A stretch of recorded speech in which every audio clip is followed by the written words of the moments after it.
अगला क्वेश्चन कह रहा है, अब थोड़ा सा ये डिफरेंट क्वेश्चन है, चित्र को समझना पड़ेगा यहाँ पर। आंधी आने से पहले एक पेड़ टूट जाता है, आंधी आने से एक पेड़ टूट जाता है। कि आंधी आने से पहले क्यों टूटेगा? आंधी आएगा तभी तो पेड़ टूटेगा। तो आंधी आने से एक पेड़ टूट जाता है। देखो एक पूरा पेड़ था यहाँ पर डीबी या बीडी, एक पूरा पेड़ था जो ए वाले पॉइंट से, यानी यहां से, पेन चेंज कर ले थोड़ा सा, ये ए वाले पॉइंट से यानी यहां से पेड़ टूटता है और सी बिंदु पर जमीन पर जाकर के मिल जा रहा है। ठीक है, तो इसका मतलब क्या होगा कि एडी की जो लंबाई होगी, ये पेड़ यहां से टूटा और जमीन पे मिला, तो एडी बराबर क्या हो जाएगा? एसी हो जाएगा। अगर मान लो यहां से यहां तक पेड़ की लंबाई h1 है और यहां से यहां h2 है, तो मतलब एसी भी क्या होगा? एसी भी h2 ही होगा। तो यही पर यहां पर हमने लिखा हुआ है, माना कि आंधी आने से पहले पेड़ की कुल लंबाई, आंधी नहीं थी तो पेड़ क्या था? बीडी था पूरा, यहां से लेकर के यहां तक। और आंधी के बाद एडी बराबर एसी। अब एडी बराबर एसी का कहने का मतलब यहां से टूट के यहां मिल रहा है, मतलब एडी वाला भाग ही हमको कहां दिख रहा है? एसी के जगह पर दिख रहा है। एडी यही टूट करके गिरा है तो इसी पर मिल रहा है। ठीक है, तो एडी बराबर क्या हो जाएगा? एसी। इतनी बातें समझ में आ गई। पेड़ के पाद बिंदु से जहां पेड़ का शिखर जमीन को छूता है 8 मीटर है। अब जहां पर ये पेड़ टूट के गिरने के बाद जहां पर जमीन से मिल रहा है, वहां से पेड़ की बीच की दूरी कितना है? 8 मीटर है। कितना है? 8 मीटर है। तो पेड़ की ऊंचाई ज्ञात करना है, यानी अब बता रहा है पेड़ की कुल ऊंचाई कितनी थी ये बता दो। पेड़ की कुल ऊंचाई कितनी थी ये बता दो। तो आओ हम बताते हैं पेड़ की कुल ऊंचाई कितनी थी। सबसे पहले कुछ बातों को यहां पर समझना होगा। अब जो बताया वो भूल जाओ, पीछे की बात। अब हम चलते त्रिकोणमिति के अंदर में, और हमको याद क्या रखना है? याद सिर्फ ये रखना है कि हमारे पास त्रिभुज एबीसी है। हमारे पास क्या है? त्रिभुज एबीसी है। अगर त्रिभुज एबीसी की बात करेंगे तो यहां पर देखो एबीसी में बीसी का मान पता है हमको कितना? 8 मीटर। बीसी का मान पता है हमको 8 मीटर, है ना जी। बीसी का मान कितना पता है हमको? 8 मीटर पता है। और पहली स्थिति में हमको H1 निकालना है, यानी कि ए बी निकालना है। ये बात समझो, पहली स्थिति में अपने को क्या करना है? ए बी निकाल लेना है। फिर अपने दूसरी स्थिति में क्या करना है? अपने को एसी निकाल लेना है। अगर ए बी और एसी को जोड़ देंगे तो पेड़ की कुल ऊंचाई हमको प्राप्त हो जाएगा। ठीक है जी, आ जाओ तो हम देख लेते हैं। समकोण त्रिभुज एबीसी में कोण बी बराबर है 90 डिग्री। मतलब ये समकोण त्रिभुज है तो कोण बी बराबर 90 डिग्री तो है ही। साथ ही साथ बीसी हमको कितना दिया है? 8 मीटर दिया है। सबसे पहले अपने को करना क्या है? अपने को करना है ए बी निकालना है, यानी कि बीसी दिया है, बीसी और ए बी में संबंध। तो बीसी क्या है बता दो जरा। बीसी है हमारा आधार, ये बीसी जो है हमारा आधार है, और ए बी जो है वो हमारा लंब है। तो एक बात बताओ, लंब और आधार में कौन सा त्रिकोणमितीय अनुपात आता है? 2 आता है। एक 10 आता है और दूसरा कोट आता है। तो हमने क्या कहा? 10 का प्रयोग कर ले।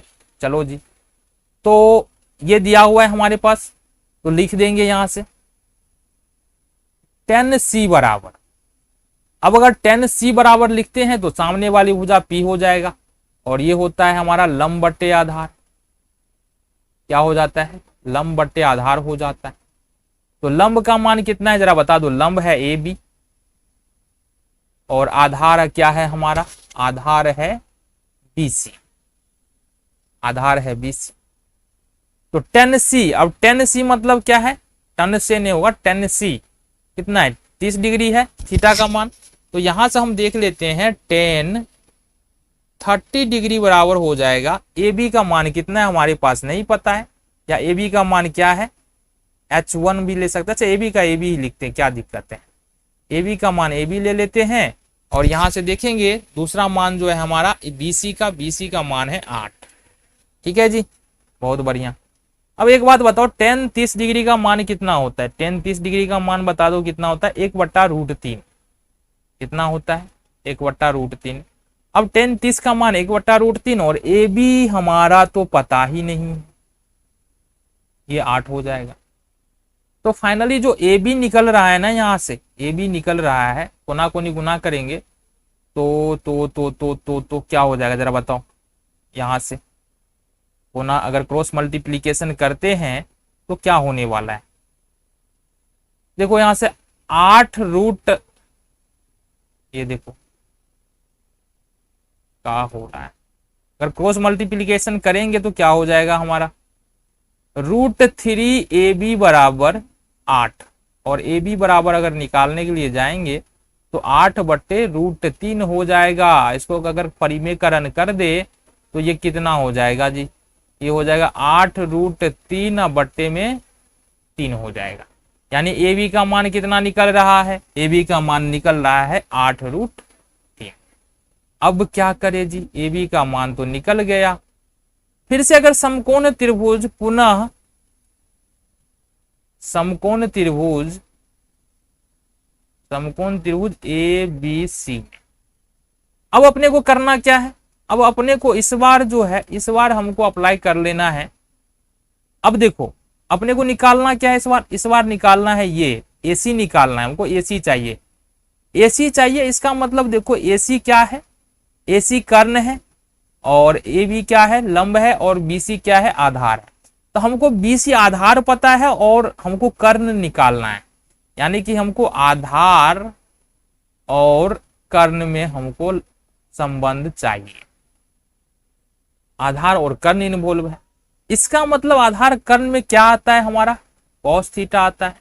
तो लिख लेंगे जी यहां से cos c बराबर क्या हो जाता है, आधार बट्टे कर्ण, आधार बट्टे कर्ण हो जाएगा। आधार का मान बता दो ना, आधार क्या है हमारा, बीसी का बीसी हो जाएगा, बीसी हो जाएगा, ठीक है। इसके बाद हमारा कर्ण कितना है, कर्ण है एसी, तो एसी हो जाएगा, ठीक है। कोस सी मतलब थीटा का मान 30 डिग्री है, तो कोस 30 डिग्री बराबर बीसी का मान बता दो कितना है हमारा, बीसी का मान कितना है 8 है, और एसी का मान कितना है, एसी का मान तो एसी है, एसी का मान तो पता ही नहीं है। अब कोस 30 डिग्री का मान कितना होता है जी, ये होता है √3/2, कोस 30 का मान 8/AC हो जाएगा। अब अगर इसका हम निकाले तो क्या निकलेगा, इसका √3AC बराबर 8 दूनी 16, और AC का मान निकालते हैं यहां से, जरा आ जाओ, AC का मान यदि हम यहां से निकालते हैं तो 16/√3 हो जाएगा, और इसका परिमेयकरण कर दे √3 इंटू √3, तो ये हो जाएगा 16√3/3 हो जाएगा। देखो अब हमको है ना ए भी निकल गया। अब देखेंगे यहां से देखेंगे तो ये हमारा ए भी निकल गया ये वाला, और दूसरा AC भी निकल गया जो पेड़ टूटा हुआ था। तो पेड़ की पूरी लंबाई क्या हो जाएगी, देखो यहां से, तो लिखो यहां से आगे थोड़ा ऊपर कर ले इसको, यहां से देखेंगे पेड़ की कुल लंबाई, पेड़ की कुल लंबाई बराबर क्या हो जाएगा, AB प्लस AC। AB का मान है 8√3/3 और प्लस AC का मान है 16√3/3। इसको जोड़ देंगे तो कितना होगा, 3 का एलसीएम 3 और 16 8 24√3। अब काटेंगे 3 8 24, मतलब जो हमारा पेड़ की कुल लंबाई निकलता है वो निकला 8√3। ये क्या निकला हमारा, पेड़ की कुल लंबाई, ये हमारा आंसर है।